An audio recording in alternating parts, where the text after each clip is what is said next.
Hello and welcome to your Astrology 102 course. This is going to be the course on the moon.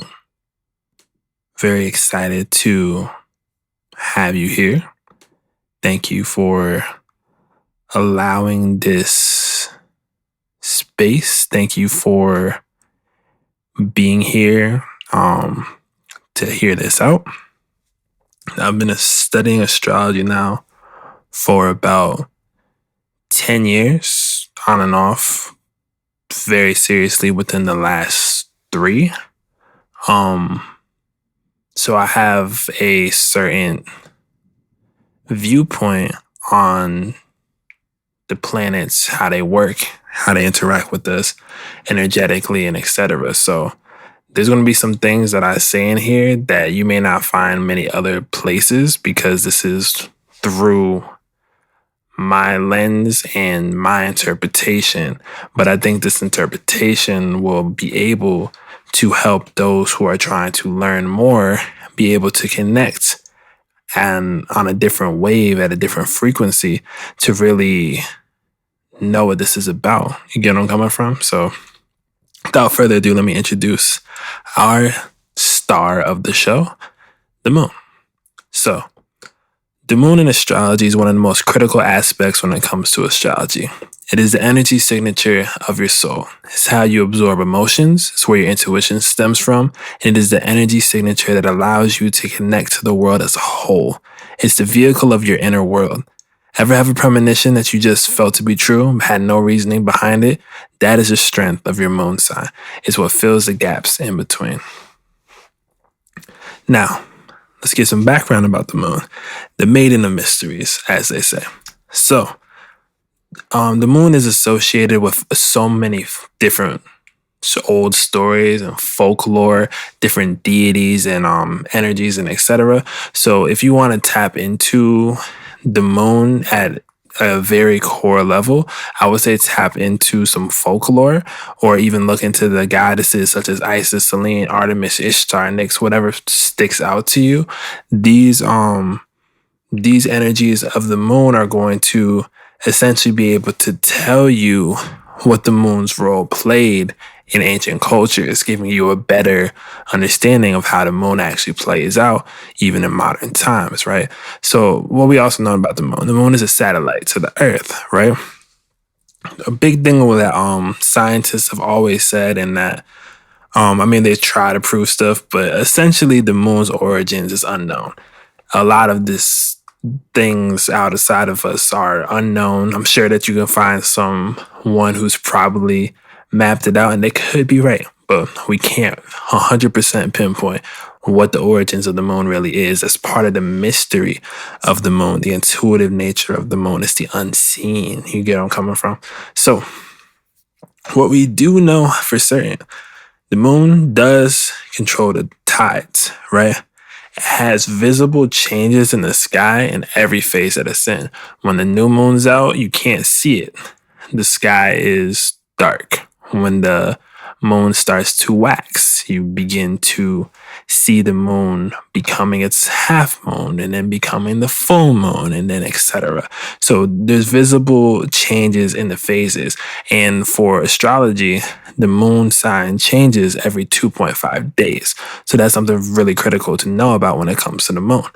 Now, the full moon is recognized in all cultures, or the moon in general. There's no culture or story that doesn't have something centered around the moon. Goes to show how important the moon is in connection to just human culture in general.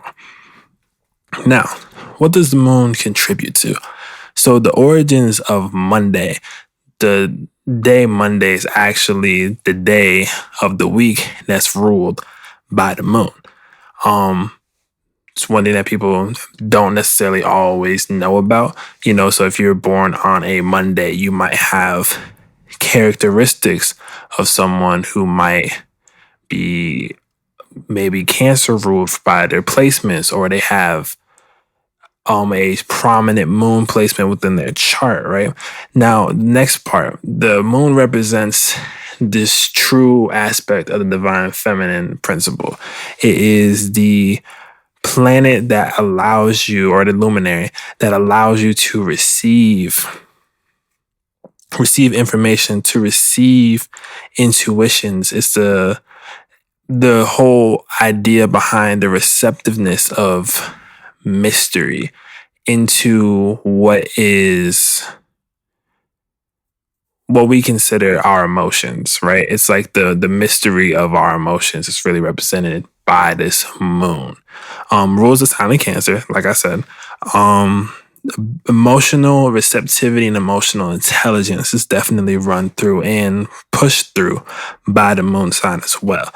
Another thing that the moon also ends up showing you is people that you may have soul links and soul ties to. For example, if you have the same moon sign as someone, you're going to be within the same like tribe, so to speak. You're going to have a very deep connection with them just due to you being of the same moon sign, of the same moon frequency signature. It allows an emotional connectivity and receptivity that is of the same signature. You don't have to reach out and do anything too much. It's just right there. So that's one of those things to point out when it comes to the moon's contributions.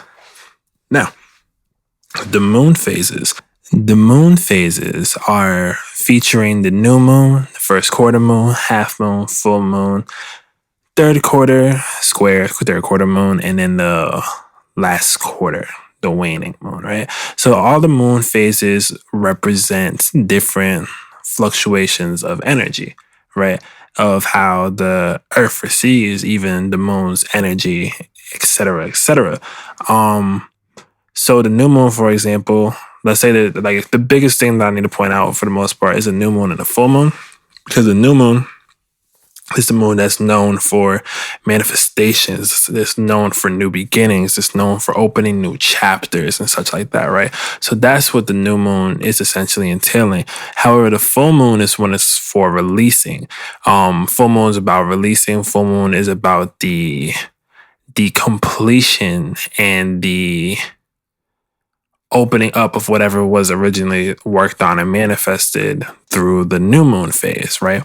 Full moons, there's also, like I said, super moons. So there's super moons sometimes, which are just like full moons times however much, because they just have more of an impact. So that's a really strong time for certain releases. Depends on the timing, depends on who you are. My biggest thing is if you are a Cancer placement, learn the moon sign, learn about your moon, because that's going to completely help you out throughout everything else. So the other moon phases I just want to point out very briefly are the eclipses. So there's the solar eclipse and lunar eclipse. Where we're at right now is we're in the middle of eclipse season. So there was a lunar eclipse that started it off. Then there was a solar eclipse that just happened recently with the summer solstice and that new moon phase. And now we're heading into another lunar eclipse in between by the time you're probably hearing this, which is going to be another inclination. So pretty much it's like a mega, I just put down mega new moon, mega full moon just for like just energetic purposes as to how powerful these are. These aren't energy time frames that you can necessarily control, because the eclipses bring to you the things that you need to adjust in your life, and the messages will always come through kind of clear. Like you'll have an inner knowing of what you need to do next when it comes to these eclipse time frames, but I'll break that down in a different video. So moving on. We have the tarot associations with the moon. So the two that most resonate and stick out are the High Priestess as well as the Moon card, obviously. But with the High Priestess, what the High Priestess represents is like hidden realms. It represents the inner within, like I said, the divine feminine principle. It represents the receptivity of intuition, the receptivity of knowledge, intuitions, inclinations, etc. You getting a vibe here from this moon stuff yet? In the actual moon card, it's going to be about things that you can't necessarily see yet. It's going to be about not necessarily directly illusions, but about the dreams. It's a very kind of an elusive state that's coming through with the moon. You might not be seeing something that needs to later on be revealed, that needs to come through and be shown. These are the type of tarot associations that are tied in with the moon. So just wanted to give you another thing of that. I want to look deeper into those. Feel free. And the next thing that I'm going to go to after this tarot is the chakra that the moon is associated with. Now, there's a lot of people that are going to say different things for the chakras. This is my study. This is what I've come to understand. And this is what I've personally used and utilized when I talk about these things. So the third eye chakra is the chakra that's most responding to the moon, right? If anything, if you want to think about it physiologically, your moon sign energy would be held within your third eye space, within that gland. So holding the moon sign in this space, this is how you receive different information. This is how you receive your insight through this receptivity. And then that's how you end up moving that through with your emotions, working through with Venus, working through the heart in order to actually bring visions out into life. But that's a different video. But what I'm saying is this is going to be more so for the third eye and how it brings in intuition. So third eye is a resonance, which the moon works directly with, right? Now, the moon in astrology. Let's talk about it. So the moon in astrology, like I mentioned before, is receptivity. It's your soul. It is your connection to your soul tribe, the energies around it. It is also representative of the mother as well. Nurturing energies, how you were nurtured, what nurtures you, how do you feel when you need emotional support, when you need emotional comfort, what do you go to, what do you do, what is the best thing for you to do in order for you to cope with your emotions, in order for you to understand the inclinations and the things that you might feel. And I want to let you know right now, we are living in some very interesting friggin' times. We're literally at the beginning of a new age. We're pretty much branching right into the real age of Aquarius, coming through within the next X amount of years. But with that being said, the veil has been very thin. The moon and emotions have been heightened like crazy. Even if you look at the season right now, we're in the middle of Cancer season. Everyone's in their bag in some type of way. Everyone has this emotional impulse in some type of way, and their emotions are lying in this very particular space, right? And this is brought to you by the moon. So during Cancer season specifically, this is a little gem. During Cancer season specifically, every moon sign counts twice to 3 times as much as it would in any other sign, because the moon sign is going to actually be directly correlating to what the sun is bringing to us. The way that it's coming through, come off the summer solstice, bringing in more light every day. So the light, where there might be more sunlight because it's the beginning of summer, there's going to be more energy from the moon because it's in Cancer season and the moon rules Cancer season. But yeah, that's just a little tidbit side piece. So on to the next. We're going to the moon through the houses, right? So I put these up as kind of marking places as to how the houses work with the moon. I break these down deeper when I do personal readings, but for specific people, I get deeper into it. But just to give like a little quick run through kind of how the houses work when it comes to the moon, right? In the first house, this is like an embodiment of your soul, because the If your moon's in the first house, you're going to kind of be embodying this soul. You're going to be embodying your feelings. You're going to be embodying this emotional stance that you have because it's going to be on your ascendant or very close to your ascendant, bridging in how you feel into your general aura. Second house, it's going to be about finding security for your feelings. If you have them on the second house, you're going to try to find how to secure your feelings, how to even monetize your feelings. Sometimes get your money, securing the bag. Securing the bag in your bag. That is what the second house is. I hope y'all understood that. The third house, right, is going to be communicating your feelings, and the moon in the third is going to be your fine emotional response and receptivity in communicating your feelings with other people and talking to other people about how they feel about things as well, right? Fourth house is going to be like an ancestral origin type of feeling. You're going to be very connected to moon in the fourth, very connected to your ancestors, very connected to your family lineage, connected to whatever bloodline that you might be from.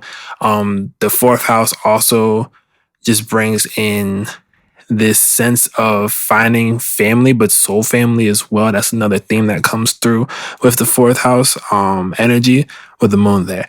Fifth house. So we're going to be talking about pleasure-oriented feelings. So the moon in the fifth is going to be about emotionally feeling right when there's pleasures around, when there's luxury, when there's art, when there's entertainment around. These are going to be the things that end up, you're going to be ending up wanting around you in order for you to feel your best, right?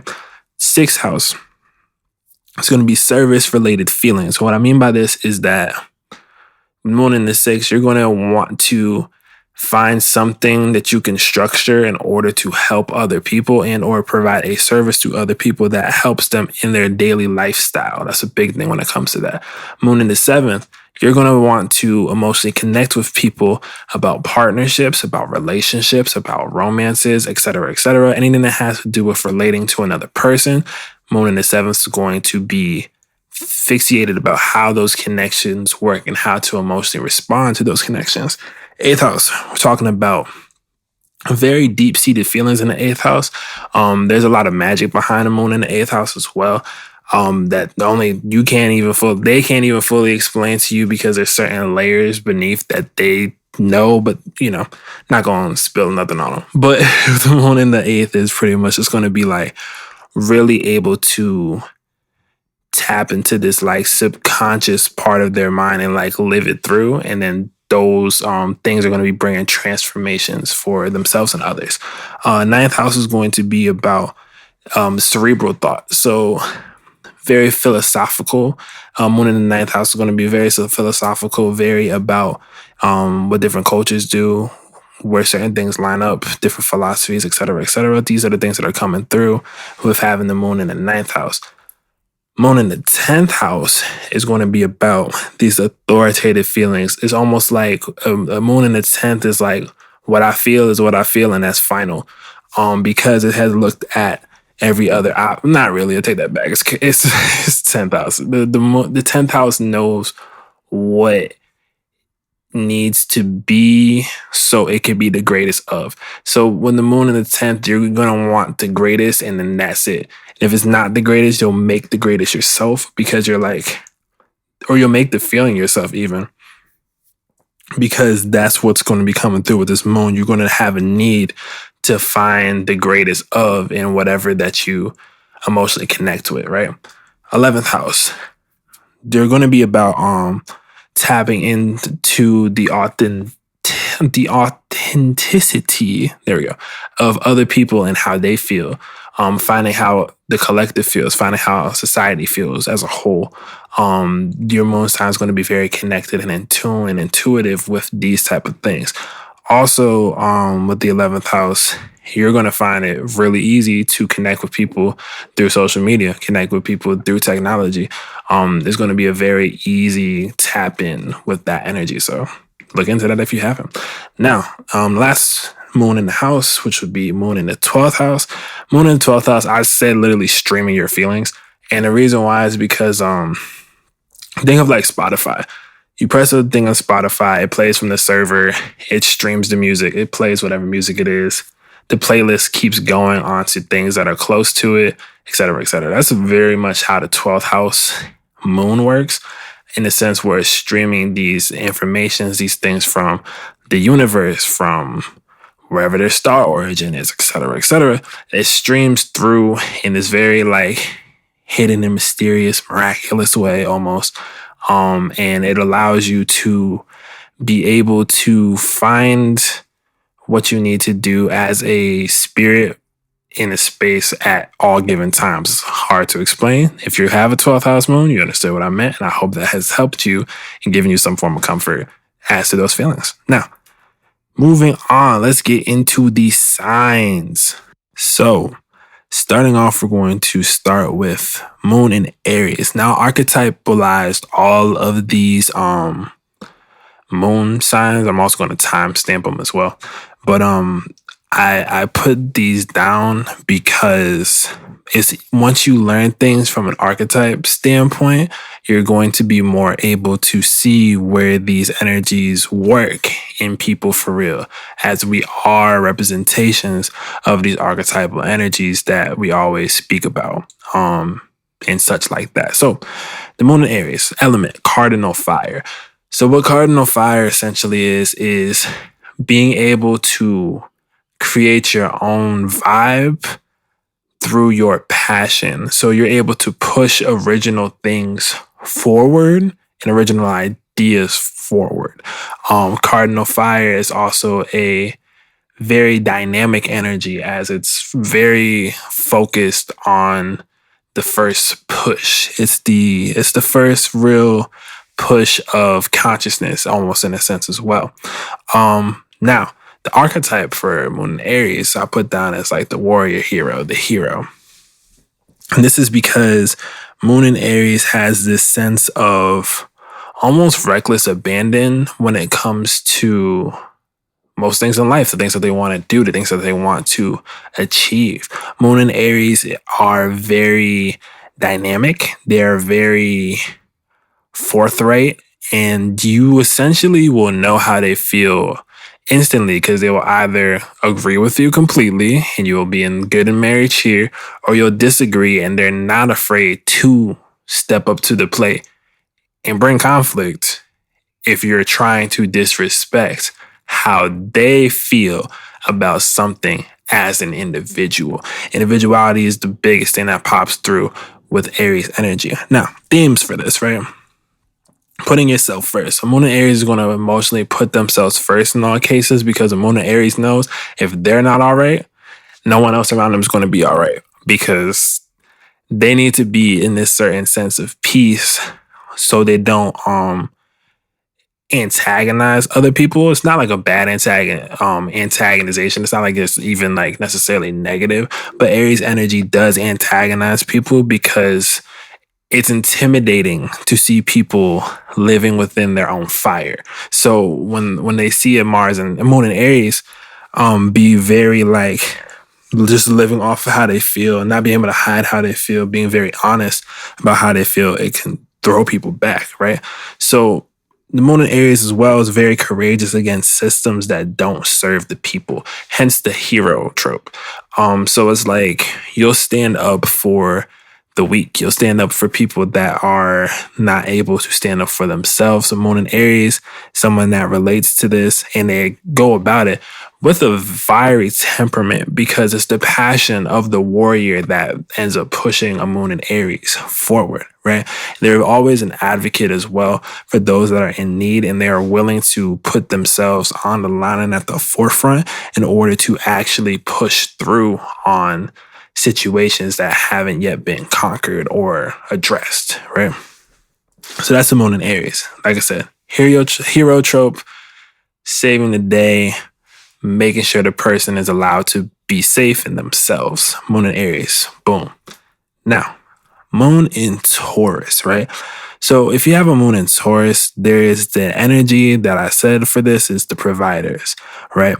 So the Moon in Taurus is represented by the element fixed earth, meaning it is the fixated aspects of the earth element on this planet. So this is how, let's say, my best way I can always explain Taurus energy is tree, right? You plant a tree in the ground. Over time, it grows and then it becomes this giant tree stretching into the sky, bearing fruit, right? So the reason why this is because it's able to the roots tap deeper within the soil, gaining more nutrients, allowing it to grow. And it does this over time. It doesn't rush it. Moon in Taurus moves like nature. You can't rush a moon in Taurus. Their very nature is behind taking their time, and this almost sense of humbleness as well that comes with Moon and Taurus, where they don't like to give themselves too much credit because they do know that they take time. So they're like, oh no, I'm just doing this. Meanwhile, they know that they're working on like a long-term thing, but that's just a thing that Moon and Taurus does. But the archetype I put down here is like the meek shall inherit the earth, which is a quote that essentially is saying that those that are able to be humble and etc. and just like be a part of the larger picture shall inherit the earth. And what the Moon in Taurus does is that it's able to provide comfort because it's able to know how to support people, right? Moon and Taurus are very supportive. They like things that are expensive. I'll say it. They like expensive things. They like exquisite fabrics. They like things that are very nice, very Venusian, very like polished. Another thing with Moon and Taurus that they are a big fan of nourishment, which a lot of people just akin to food. And most Taurus people will say that they like food. It's not the only thing about Taurus. So Tauruses are way more complex than just food. So then the thing about it, right, is that the nourishment for Moon and Taurus is like through foods and pleasures and such like that, right? And what Taurus also brings to the table, hence the tree analogy, is like longevity. They're really strong and powerful on investing things in the long term, whether that be money, whether that be in people, whether that be in a project that they love. They're like, well, we're going to take the time out to really push this through and make it happen. So that's something super dope about the Moon in Taurus. Moving on. We have the Moon in Gemini, right? And what I donned the Moon in Gemini are essentially the alchemists. The Moon in Gemini is able to, with the mutable air quality, be able to tap into the almost like the breeze, I guess is the best way to put it. Because mutable air is an ever-changing flow of communication, how communication works. If you go outside and you feel like a gentle breeze go one way, then another breeze go the other way, and another breeze go the other way, that's mutable air, for example, right?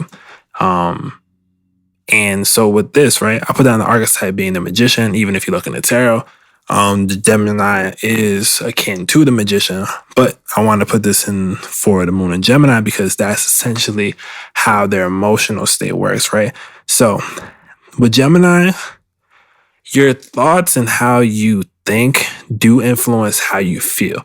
Even though the heart does rule over the mind, for Moon in Gemini, there's almost this sense of like your mind, I don't say can't overpower your heart, but if you get too much into your heart space, sometimes it's easier for you to mentally do gymnastics with yourself in comparison to feeling what you feel. And the reason why Gemini moons tend to not like to feel through their feelings is because they have dualistic emotions, meaning in a Moon in Gemini person is going to have a feeling on this side and a feeling on that side. And they're two strong, differing feelings, but they understand the duality, but they understand that other people won't understand a duality. Imagine someone come up to you and it's just like, hey, I'm completely in love with you, but a part of me also can't stand anything about you. Now, in some cases, people are going to be like, oh, and in some cases, people are going to be like, what do you mean that you don't? You feel that way? Wait, what did I do? You get what I'm saying? Like it's difficult because there's a dualistic sense of this. Therefore, what they do is that they end up creating and changing the vibes of how they feel through their words. Moon and Gemini people Words of affirmation daily. Critical. Do it. Anyway, but that's going to be good for the emotional state. Oh, I already wrote down in the next thing. Words of affirmation. Look at me go. But and Moon in Gemini also, as you can see, humor. Moon in Gemini also likes to be in a humorous space when it can be. However, it would rather its message be felt first in comparison to just jumping straight into being silly. You get where I'm coming from? That's one thing about Moon. Where the Sun sign will be more silly openly, Moon in Gemini will be more silly with people that it can emotionally like connect with, you know? So that is the Moon in Gemini, the alchemists, the magicians. So, Moon in Cancer.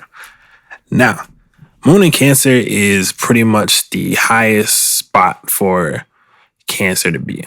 It is the favorite spot for the moon to be in. And because it's the home of where this energy resides. So the moon in Cancer, Adon, the moon child, right? And what this essentially means is that it's cardinal water, first and foremost. So it's creating emotional vibes. It's creating emotional spaces is what the cardinal water does, right? Now, these people are going to be very connected with the moon because the moon is at its highest point or its highest energy in Cancer. So these people almost sometimes, regardless of their sun sign, if you have a moon in Cancer, you might relate more to your moon in Cancer because this is very prominent. You get where I'm coming from? Same way that someone with a sun in Leo might relate to their sun more than their ascendant or something because they have that in its highest energy. Anyway, besides the point. When it comes to the moon in Cancer, right, you have a very strong sense of nostalgia. And nostalgia is essentially where you kind of hold your memory bank, your feelings, your memory bank are all coming from old things, old situations. That's what you use to essentially propel yourself forward is a lot of the times thoughts of the past, thoughts of people that you used to emotionally connect with, et cetera, times before that have gone. And you're like, wow, do you remember when? That's a huge moon in Cancer thing because this ruling over this empathic view on memory, right? So another thing with moon in Cancer, you're going to empathetically connect with other people naturally. Just through caring enough about them to continue and push through a conversation, you're showing this sense of real empathy in that process, right? Another thing, you build a shell around yourself against negativity, which is amazing. So when people do come at you from a negative space emotionally, you're able to really actually block them out. You're able to block them out and stop them from coming into your space in that energy, and they're energetic because that moon energy, you're like, no, I'm in control of the feelings and the vibes here. You're not. Like, do not come and rain on my parade. And you could switch that vibe to wherever you want. Hopefully you stay good, but you can switch it to however you like, you know? When it comes to Moon in Cancer as well, there's a lot of protection and there's a lot of nurturing as well that's involved.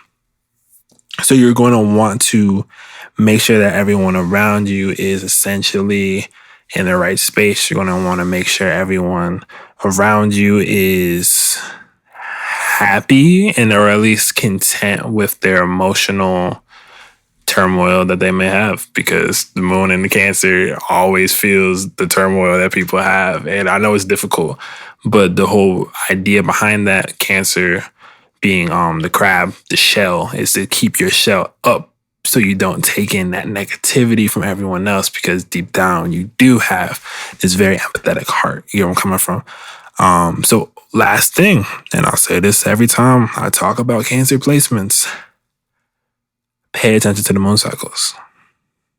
They will change your life. I'm serious. They will. Even if you're not into astrology, just be into astrology for the moon cycles. And I'm telling you, it will give you all the insight that you need for this. You're welcome. All right. Now, moving on. We're going to the moon in Leo.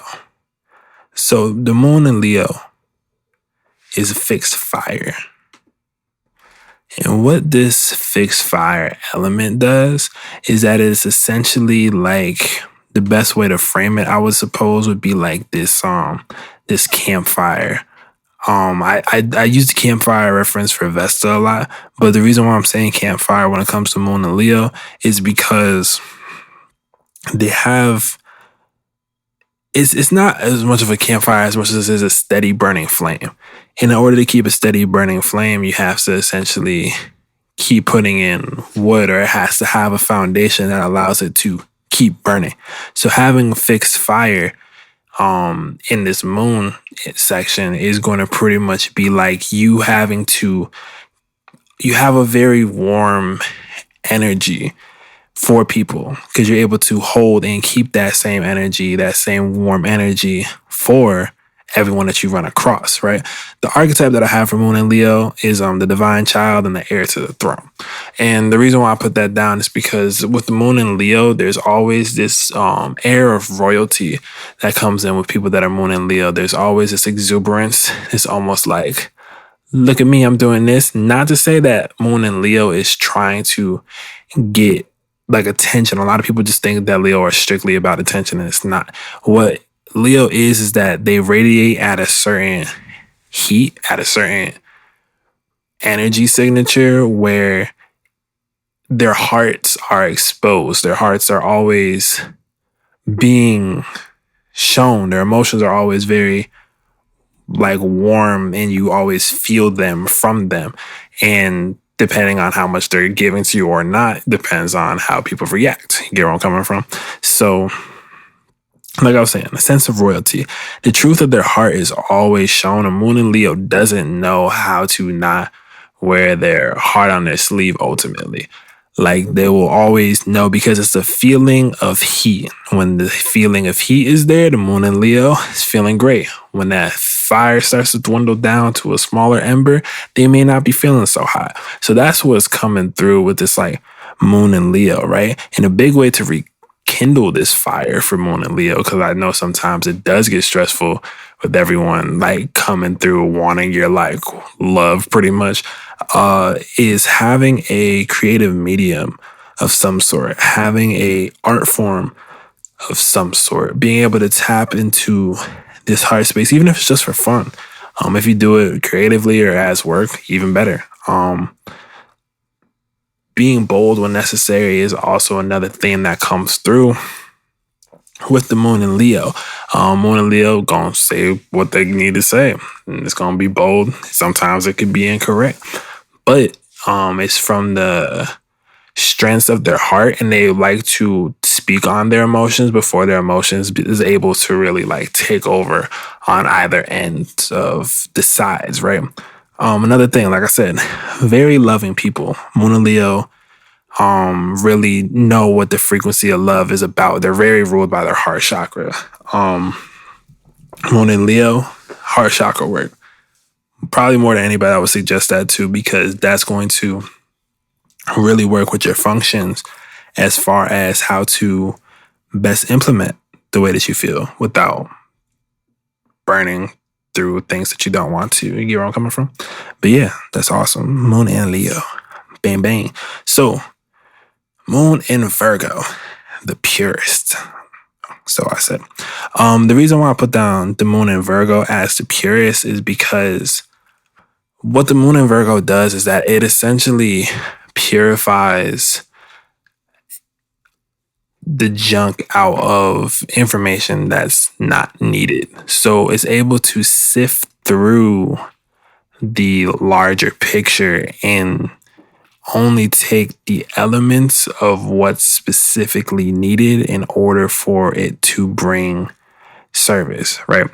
So having the Moon in Virgo in this place, I also put down the archetype of the angel on a mission, sent on a mission to Earth, right? And the reason why I put this down is because The moon in Virgo will always have a talent towards a specific thing that it doesn't allow itself to fully express because it thinks too much about how to perfect that talent before pushing that talent into the world. So here's the things that kind of comes through with this moon in Virgo energy, right? You fix what must be handled with like very active proficiency. So anything that doesn't look right, anything that doesn't feel right, you're really able to attack what that is and pull out the pure essence of what's needed in order for things to get done. You're being of service to those that are in need. The moon in Virgo is very set on helping other people. They're very set on working with other people because the moon in Virgo has a lot of inner anxieties, inner angst. Virgo rules the nervous system. Moon here, your emotions affect your nervous system. Your emotions affects the little synapses and such like that when it comes to having a moon in Virgo for sure. So you have to find methods in order to ease your anxiety. So find ways to just bullet point things, list things out in order for you to be able to knock out all the things that you want to do so it doesn't get back to you and you become anxious because of it. You get where I'm coming from? You're able to refine skills very well through repetition. So you're able to really repeat functions over and over again in order for you to really harness and master your skills even at a quicker rate than others because you're still emotionally tied to what you use your skills to hone. You get where I'm coming from? And the last part is that with a moon in Virgo, with whatever that you do, whatever you work on, whoever you meet, what you're really aiming for is to leave them with a mark of improvement, meaning in whatever that they might not have been as proficient at before. After you meet, after you work together, you're able to finally pull through and realize that they've made an improvement, that you've made an improvement. Like you like to be able to see from where this first point happened, it was like this. And by the time things ended off, it was like this. And you like to kind of compare and contrast that and then see and even work on how you can better service the next thing itself. So Moon and Virgo, y'all put in work. I have respect. You just have to allow yourself to find things to positively cope when you do get anxious, because the anxiousness is just like you creating the perfection before getting to do it with your hands, if that makes any sense. So just be calm, stay calm, do your thing. You're doing great. So Moon in Libra, the charmers. So with the Moon in Libra, we are talking about cardinal air, right?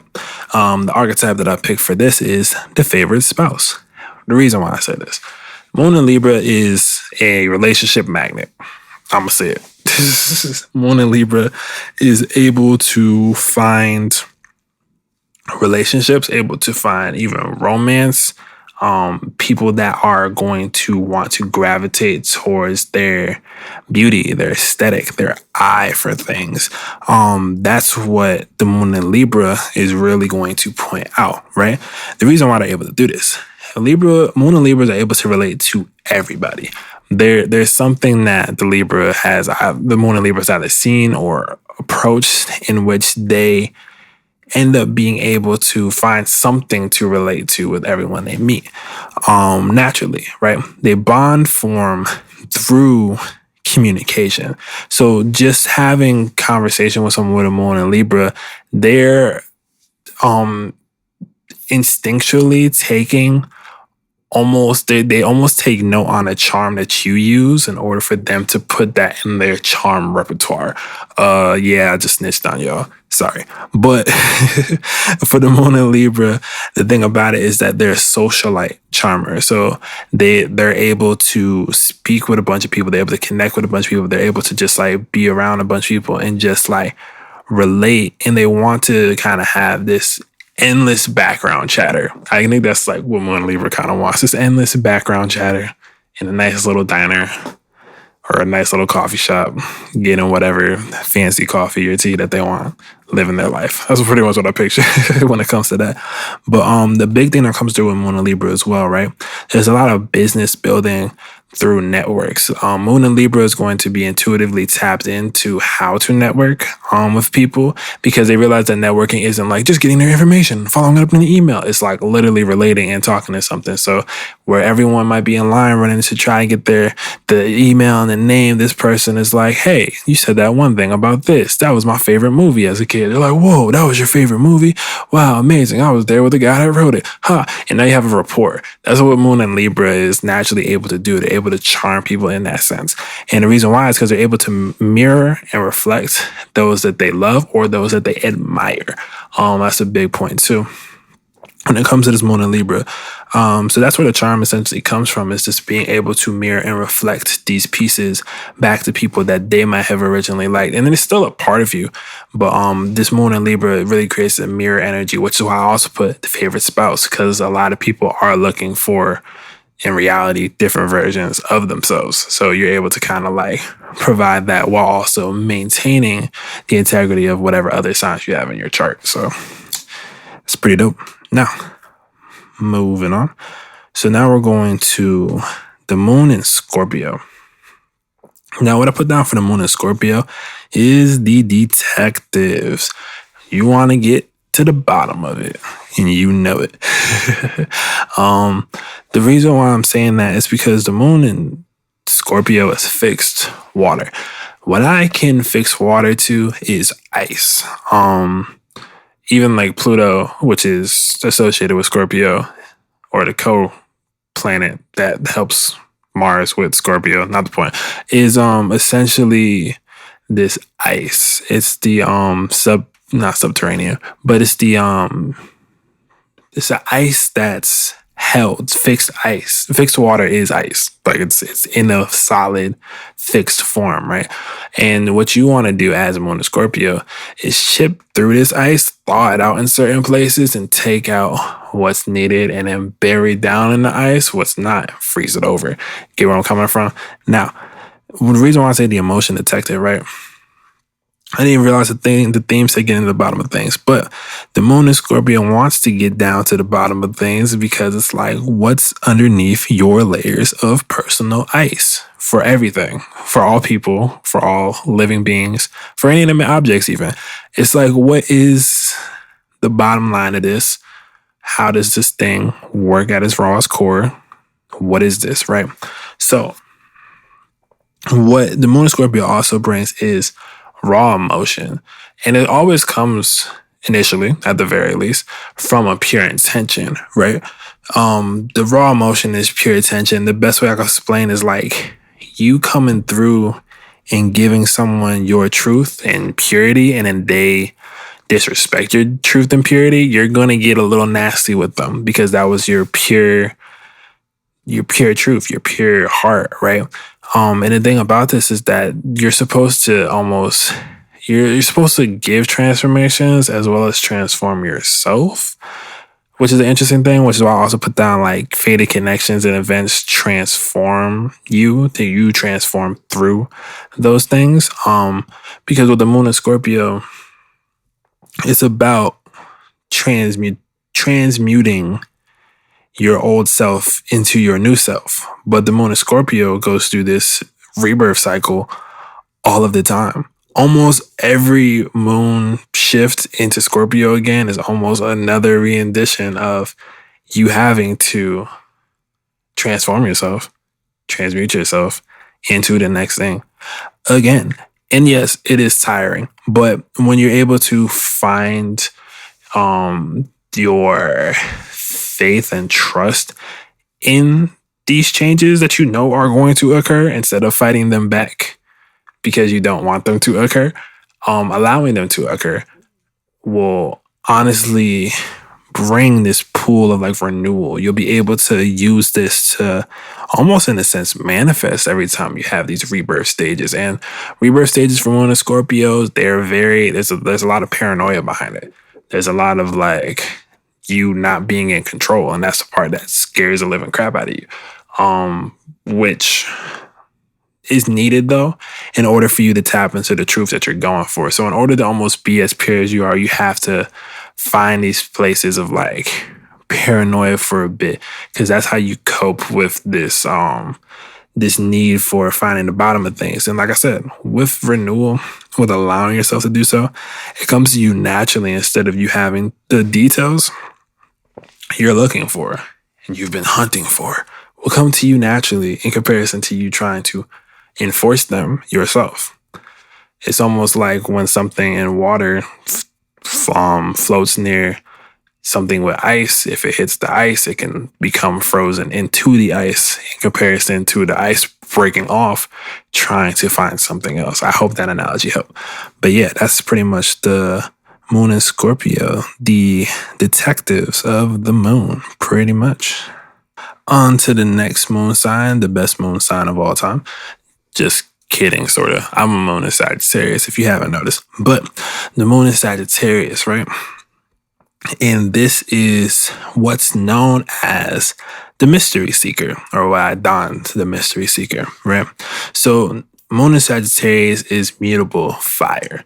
So this is essentially moon in Sagittarius, or Sagittarius energy in general, represents light in a lot of senses, the mutability of light, being able to turn a light on and having it bounce off all these different places to illuminate a room. That's kind of what the mutable fire represents in a lot of senses.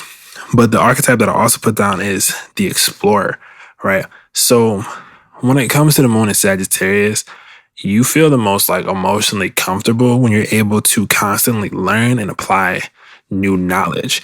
You're going to find a lot of there's going to be a very strong teacher-student dynamic to you, in a sense where it's like you know that you know enough to teach. However, although you know that you know enough to teach in whatever field that you're really good at, you also are like, but I need to learn more. So it's almost like you're this forever student stuck in between trying to teach other things. So it's almost like this teeter-totter between the two. You have philosophies of people, your philosophies of people that you hear from others end up bringing you new revelations. So when you hear the philosophies of all these different people that you meet from different backgrounds, from different cultures, you're able to kind of build your own philosophy based off the reflection of what you know, your life experience, the culture that you're from, all these other case and points as well. Being able to see how the world works as a whole through conversations with other people's philosophies, depending on where they're from, their background, etc. Right? So with the moon in Sagittarius as well, big picture energy. In a sense where it's like, well, right now I'm doing this, but in 2 years I'm gonna be here. And then everyone's like, okay, so how are you gonna do that? And you're like, I don't know how, but I'm going to do it. That is a big thing with moon and Sagittarius energy, because we see the big picture, two things, and the rest of it, in a sense, can be an adventure. Now, don't let your adventure take you too far to where you don't see, or that you have no way to check in a map and trying to find out. You should probably still keep the map somewhere around. But overall, that's something that really comes through with moon and Sagittarius. I put down a clown, and the reason why is because moon and Sagittarius do have a jovial, joking side. Hilarious, we're hysterical, laugh. No, I'm playing. But the thing about it is that what we essentially try to do is bring joy and goodwill to situations, even if the truth of it hurts. So it's like, wow, that did hurt, but it was funny though. And it's just a way for even Sagittarius moons to cope through things, is through a sense of humor, because it doesn't only make themselves feel better, it makes people feel better around them, seeing almost moon and Sagittarius use their personal pain as comedy. It's a good coping way to allow that to work for you, you know? So another thing too, when it comes to moon and Sag, the emotions are very cerebral, right? There's always an aspect of us that's seeking the truth behind things. But what I mean by cerebral emotions is that we are the way that it works, almost similar to Gemini, but the opposite way. It's like our heart brings our thoughts to our mind, but we like to almost keep the thoughts of what we feel more sacred sometimes, and how we just straight up feel at the raw point. We like to philosophize how we feel. Like, I feel this, but it's because of this and because of that, which is kind of like a bad hole to get into sometimes. But with the cerebral thoughts, it's like you're very much focused on creating a real sense of moral code and a code of ethics to live by emotionally and connect with other people and learn their own philosophies. That's pretty much the gist of Moon in Sagittarius. Now, moving on to Moon in Capricorn, I labeled as the council. Now, with the cardinal elements for Capricorn being cardinal Earth, what this is doing is that it's pushing forward new structure. That's the biggest way I can put it. New, real, legitimate structure in the physical world, right? And the archetype that I'm putting down for this is government official. And the reason why I'm putting government official down is because having this, you're able to almost put yourself in a space where you're able to make decisions for a larger, you almost are able to like speak for the people. You have this this emotional connection and almost being able to speak for the people. Now, Moon in Capricorn is at what they say is in its fall.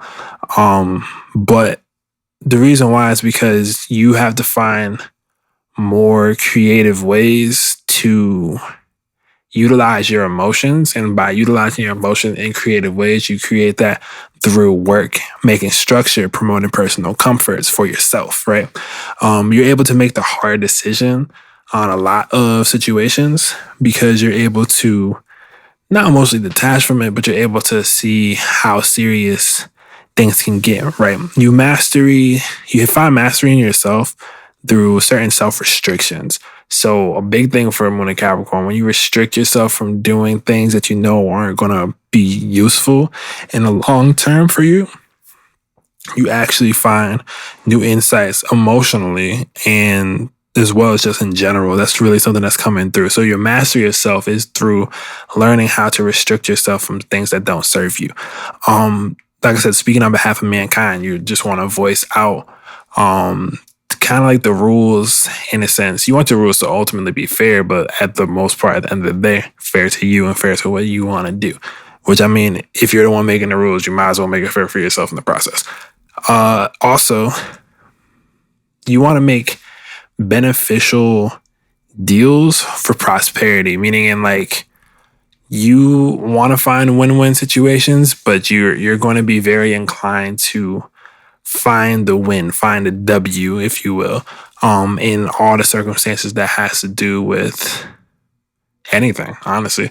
Like I said, the emotional pool is a little more reserved here. It might be harder to tap into like the like feely emotions that some people are able to experience, but that's because yours is brought to you in a form of work, in a form of offering and providing a higher and stronger service to the world. Moving on to the next one. And now we have Moon in Aquarius, right? And this is where we start to get intergalactic, you feel?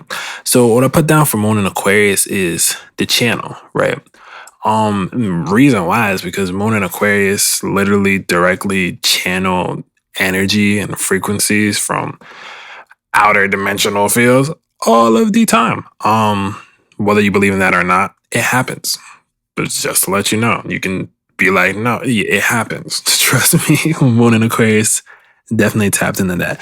The reason why it's fixed air, right? So essentially, with this fixed air, it's a straight and direct approach and channel into these people that have Moon in Aquarius. And the archetype that I have for Moon in Aquarius is the rebel soul, right? So the themes that come through with the Moon in Aquarius, you have a very strong feeling for like all of humanity. You might not like individual people, but you love the concept of humanity. You emotionally feel for the concept of humanity, right? What did I say before with this channel information before is that like you're able to tap into frequencies for greater knowledge. So what I always would recommend for someone that has any Aquarius energy, but Moon and Aquarius especially, listening to binaural beats, listening to different tones, etc. These are the type of things that are going to really like tap you in, and you already will feel the vibes. Like I don't really have to explain it to you specifically through this because you feel it. There's a vibe, there's energies that kind of pop in. You don't know what to do with them, but you need to kind of enact them out, right? The feelings that you have really do channel through you sometimes. And what this does is that it gives you this need for freedom and individuality. So you want to be pretty much the more free that you are, the more that you're able to tap into these energies that are trying to like work through you in comparison to you trying to always keep control. Because Moon and Aquarius is still Saturnian because of this Aquarius aspect. Another thing with the Moon and Aquarius, right, is that you are secretly very empathetic towards people, but you detach yourselves for the greatest good. So a lot of people are like, oh, Aquarius, they're really detached. They're not detached. Especially with the Moon, you're not detached. You care for people. But when people disrespect, you're able to detach yourself enough from it because it's almost like your greatest show of love is being able to detach yourself away from a situation that you know that you're not helping. That's something that's really pulling through, especially with that Moon in Aquarius, right? Another thing, the last thing that I really want to point out is that you're able to restructure the systems around how you nurture people, because what a Moon in Aquarius knows is that every person is different and has a specific setup and even chemical makeup as to how they operate. So what Moon in Aquarius wants to do is flip the script on how nurturing and care is for the collective as humanity, because it's like your main goal is to essentially make sure people are comfortable with their humanity and with their personal, authentic selves. That's a big thing. Moon in Aquarius really just wants to bring out the authentic self in everyone, which is amazing. Now, on to the last one. We have the Moon in Pisces. I'll put this down as the mystic. So, with the Moon in Pisces being the mystic, it's also mutable water, right? Mutable water represents this ethereal sense of consciousness. It's an ethereal out of this. If Moon in Aquarius is out of this world, Pisces is the outskirts of whatever world that was. And with the Moon in Pisces here, I put down the archetype as like the fairy, right? Because of this, it's like there's a lot of like, there's always this dream world, this dreamland that Moon and Pisces will live in. Because they're always tapped into the divine. So they might be like, this might be the person that's really actively like, hey, I'm a fairy. Hey, I'm a this. Hey, I'm a that. Because they're always tapped into that divine, that imagination that kids have never dies in them. They still continuously see, they still continuously feel the same type of energies that they've always felt from childhood, right? Moon and Pisces people are true spirits that are living within the human experience. They are of like the archetypes of what I was saying, like the fairy and stuff like that. They are really representing these archetypes. So if you meet someone that's a Moon in Pisces who's like, I'm a mermaid, I'm a this, I'm a that, they're serious. Like that's literally like the energy that they tap into as far as how they end up interpreting the human experience. Now, with the Moon in Pisces, like I said, there's an emphasis on dreams, right? And what Moon in Pisces is able to do is actually feel dreams into existence. Sounds crazy, but they're able to like feel certain dreams, certain vibes, deja vu, stuff like that. All of these things are surrounded the Moon and Pisces energy trope, right? Another thing too, faded relationships. Moon and Pisces end up either becoming a part of a faded relationship, or they'll just be in this really weird space sometimes, and they're like, I don't know how I'm in love with all these people, or how all of this but that's a very Moon and Pisces thing, because it's like very tapped into like the ethers, right? So there's a lot of faded relationships that come in. You might have thought there was someone that was the one, and the next person that you meet is the one, because this is just like you don't understand that you're the one bridging these faded relationships together. So like when you're like, this person's the one, this person's the one, they're not the one. You're the one. You're just not like fully understanding and grasping the importance that you have, because you're literally able to fulfill like real wish potential for people. But that's not important. What I'm saying is that through unconditional love, get a reading if you want to know more. But like through unconditional love and personal serenity, you're able to very much tap into this like fantasy space and being able to bridge that into real life. So unconditional love is probably the most important part of having a Moon in Pisces, because you really do have a love and understanding for all things, which is beautiful. Now, do you want to know more about your personal moon sign?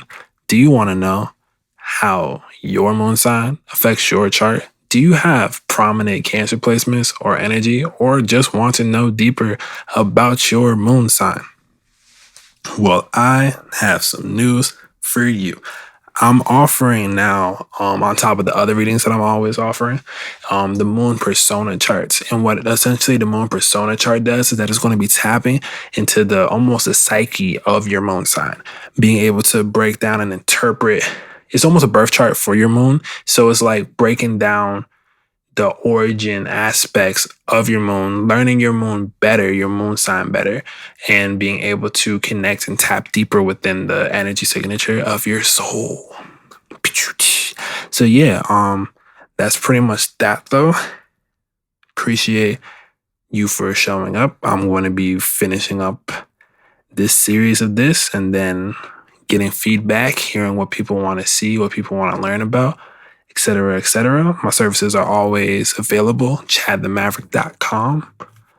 And yeah, appreciate you showing up. And until next time, be on the lookout too. I'm going to be making some interesting adjustments and changes that will make it easier to connect. So yeah, hope you enjoy. Peace.